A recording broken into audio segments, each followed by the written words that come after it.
خوش اومدید به پرشین ریکپ بتر کال سال فصل 4. باز هم از کیک فروشی شروع میکنیم. سال گودمن آینده بعد از اتفاقات بریکینگ بد اونجا قایم شده. اول فصل 3 دیدیم که قش میکنه. چیز خاصی نبوده و فقط استرس زیادی بوده. وقتی که به بیمارستان میره استرسش بیشتر میشه چون همه اطلاعاتش تقلبی ان. اما خب اتفاق خاصی هم نمیفته و همه چی خوب پیش میره. ولی خب خیلی شکاک شده و هر کسی رو که میبینه فکر میکنه که اومده بکشتش. برگردیم به گذشته حال که آخر فصل 3 بازم دیدیم که چاک کلا زد به سیم آخر و چراغ رفتی و انداخت و چاک به چاک آفرین تسلیم کرد. جیمی واسه قسمت دپرس میشه اما یادش میاد که اون برادرش کلا اصلا متنفر بودن و چیز خاصی نیست و بازم حالش خوب میشه. پرونده وکالت جیمی برای یه سال باطل شده و اون دنبال یه کار موقتیه. جیمی با دوست دخترش کیم وکسلر زندگی میکنه. اونم از وکالت فاصله گرفته چون داره دوران نقاهتش رو بعد از تصادف سپری میکنه. جیمی میره واسه مصاحبه کاری به عنوان فروشنده پرینتر. از اونجایی که اون این توانایی داره که خر و جای جوجه کفتار به ملت غالب کنه خیلی زود ازش خوششون میاد و میخوان که استخدامش کنن. اما دستش میزنه بیرون و بهشون میگه که شما چه اسکلایی هستین همینجور تا یکی رو دیدید میخواین که استخدامش کنید. قبل از اینکه بره داخل دفتر مجسمه قدیمی که سبک مامان بزرگاست به چشش میخوره. از اونجایی که تجربه زیادی تو کار کردن و تاریخ مصرف گذشته داره میدونه که قیمت زیادی داره. واسه همین یه قرار با مایک میذاره و بهش میگه که بیا اینو بدزدیم و یه تقلبیشو بزنیم سر جاشو کلی پول به جیب بزنیم. اما مایک این روزا به پول نیاز نداره. تازه از کارش هم تو پارکینگ استعفا داده چون تو فصل قبل کلی پول از داخل کامیون هکتور دزدیده بوده. گاز هم که با مدرگر واسه پولشویی آشناش کرده. مایک هم یه چیزی حقوقی به خاطر کار نکردهش از مدرگر دریافت میکنه. اما خب به خاطر رد پای کاغذبازی زیاد راضی نیست. واسه همین یه روز سرش رو این گاو میندازه پایین و میره داخل شرکت مدرگر شروع میکنه به دستور دادن به بقیه که بدونن الان دیگه رئیس حراست اونه. بگذاریم جیمی سارق رو استخدام میکنه که واسش از دفتر یارو مجسمه بدزده. اما از شانس زباله‌شون یارو با زنش دعوا شده و اون شب تو دفتر خوابیده. سارق بخزوال یه راهی پیدا میکنه که به جیمی زنگ بزنه و بهش میگه حاجی جون ناموست منو از اینجا بیار بیرون. جیمی هم خودشو میرسونه اونجا و حواس یارو پرت میکنه که بتونه فرار کنه. جیمی کار پاره وقت داخل یه موبایل فروشی گیرش میاد. اما خب انقدر خلوته که با توپاش قلدقل بازی میکنه. جیمی میره که سهمشو از سارقه بگیره. بین حرفاشون یارو یه دفعه میپره میگه من خودم از گوشی بار مصرف استفاده میکنم که گیر نیافتم. به این حرفش یه ایده خیلی خفن داخل مغز جیمی میندازه. کلی از گوشی‌های مغازه رو برمی‌داره و راه میفته تو خیابونا که اونا رو به خلافکارا بفروشه. که خیلی هم موفق بوده. اما خب این موش اراذل میریزن سرش و هر چی در آورده بوده رو میدوزن. اونم بعداً دوباره برمیگرده سمتشون اما این دفعه نه خودش تنهایی با چند نفر نیرو پشتیبانی. میبرتشون از صف آویزونشون میکنه و خالفنگشون میکنه. بعد از اون بیزینس گوشی بار مصرف فروشی جیمی خیلی رونق گرفته. البته اون این کارو با اسم سال گودمن انجام میده. اگه یادتون باشه آخر فصل قبل دیدیم که هکتور سالامانکا سکته کرد به خاطر اینکه ناچو قرصاشو با قرصای تقلبی عوض کرده بود و سرتون رو در نیارم. گاس هم متوجه موضوع شد. اونم میده آدما شریک ناچو رو بکشن. بعدش هم بهش میگه میدونم تو هکتور رو کشتی اما من به کسی نمیگم چون از این به بعد قراره به صورت مخفیانه واسه من کار کنه. اونا یه جوری صحنه سازی میکنن که انگاری که ناچو رو خرف کرده و کلی به ماشینش شلیک میکنه. یه تیرم میزنن به بازوش که طبیعی جلوه کنه. اما این طبیعی جلوه کردنش رو خیلی پیشرفت میکنه و یه تیرم میزنن تو شکمش. اما خوشبختانه زود میرسوننش میشه همون دامپزشک خلافکاره که بدوزتش. خانواده سالامانکا هم دو طفلان قاتل رو میفرستن که خفگیرا رو بکشن. همه اینا البته جزء نقشه گاس بوده که کلا ارتباط کاریشو با کارتر قطع بکنه و امپراتوری مواد خودش رو برپا کنه. در طول داستان اون با گل دیدار میکنه.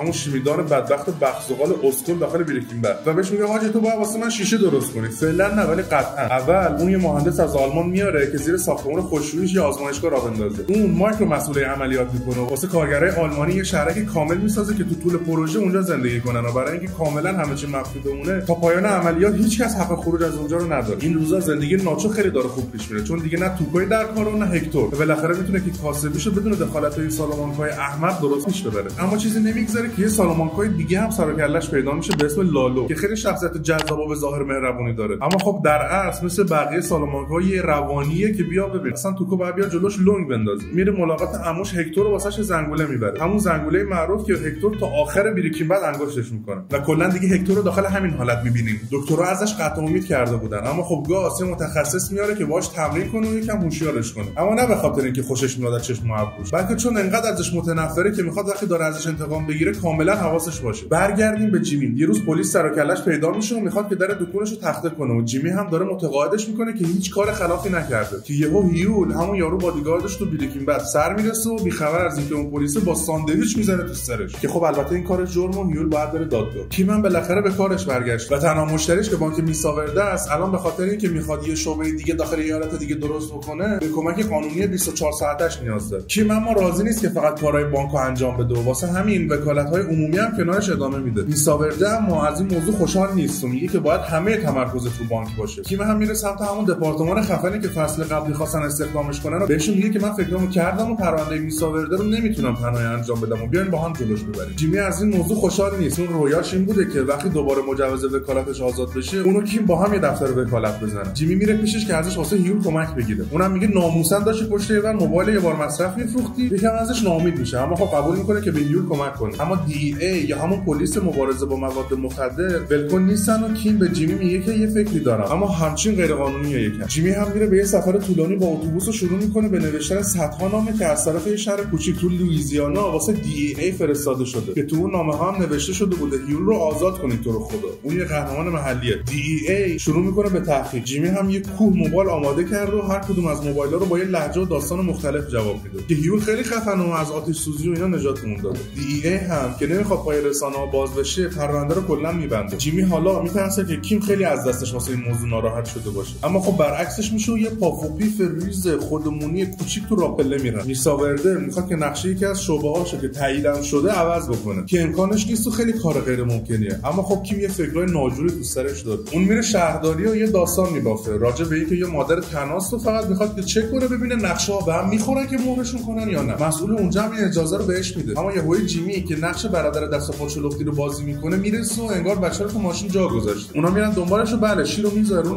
نقشه به قارچ میره. کیم هول میکنه و میگه یا ابوالفضل کارمو حتما از دست میدم. مسئول هم بهش میگه بابا نگران نباش تازه چکشون کردیم و با هم دیگه تطابق دارن. کیم هم سوسکی با نقشه جدید عوضش میکنه و اونم نقشه جدید رو مهر میکنه. کیم موفق میشه که به روش جیمی کار غیر ممکن رو ممکن کنه. تقریبا یه سال گذشته و آلمانی‌ها الان دپرس شدن و مسئولشون به مایک میگه حاجی خیلی دلم واسه زنم تنگ شده اگه میشه یه مرخصی کوچیکی بهمون بده. مایک هم بهش میگه که حاجی شرمنده امکان نداره. یارو نمیتونه تحمل کنه و فرار میکنه. هم بسیج میشن که بگردن دنبالش رو پیداش کنن. لالا سالامانگا که داره گاس آدماشو زیر نظر میگیره متوجه میشه که اتفاقی افتاده و میره دنبال مایک اما کور خونه چون کسی نمیتونه مایک رو تعقیب کنه و خداوندگار پارکینگ میکشونتشون داخل پارکینگ و مجبورشون میکنه که داخل صف بمونن. بعدم موقع خروج آدامس میکنه تو دستگاه که اونجا گیر بیفته. لالا هم مجبور میشه که به زور جلو بره که ببینه مایک داره چیکار میکنه. یارو آلمانی هم توی مرکز تفریح همون نزدیکی‌ها داشته آفتاب میگرفت. لالا هم بهش زنگ میزنه و تظاهر میکنه که واسه گاز کار میکنه. آلمانی هم داشته همه چیزو بهش لو میداده که مایک سر میرسه و جلوشو میگیره. به مایک میگه شرمنده که فرار کردم به یه استراحت کوچیک نیاز داشتم. اونم بهش میگه حتی نمیتونی فکرشو بکنی چه قلکت پاره است. مایک زنگ میزنه به گاز و بهش میگه که یارو مثل سگ پشیمونه و میگه هیچ وقت همچین پسماندی نمیخوره دیگه. اما گاز هیچ وقت به کسی شانس دوباره نمیده و دستور اینه که بکشتش. واسه مایک هم یکم سخته چون با یارو یکم رفیق شده بود اما از اونجایی که داخل کارش حرفه‌ایه میزنه خدا بیامرزش میکنه. در همین حین مجوز جیمی بالاخره داره آزاد میشه و یه جلسه و چند تا سوال فرمالیته مونده اما رد میشه چون اونا هنوز فکر میکنن یه ریگ تو کفششه و یکی از دلایلش هم این بود که اصلا اسمی از چاک نبرده بود چون بالاخره دلیل اصلی این بوده که جیمی وکیل شده. اما چاک تو وصیت‌نامه‌اش یه نامه واسه جیمی گذاشته بوده که جدا از کلکلاشون واقعا نامه خوبی بوده و کلی از جیمی تعریف کرده بوده. جیمی نامه رو میبره دادگاه که بخونتش و نشون بده چقدر اون و برادرش همدیگه رو دوست داشتن اما وسطش به خودش میاد و حرف دلش رو میزنه که آره ما خیلی با هم بحث و جدل داشتیم اما هیچ وقت با هم دیگه بی‌احترامی نمی‌کردیم و اینا. اونا هم قبول میکنن و مجوز وکالتش رو آزاد میکنن. کیم هم کلی از احساسات جیمی خوشحال میشه اما بعد از دادگاه معلوم میشه همش نقش بوده و جیمی میگه باورم نمیشه احمقا حرفامو باور کردن. اون میگه کلی نقشه داره واسه دفتر جدیدش و همه اونایی که تا حالا ازش موبایل خریده بودن مشتریای خفن تو آینده واسش میشن و تنها مشکلش اینه که اونا جیمی رو به اسم سال گودمن میشناسن و همین میشه که از فصل بعد جیمی کارشو به اسم سال گودمن شروع میکنه و فصل 4 همینجا تموم میشه و هممون رو انگوش به لالوها نگه میداره.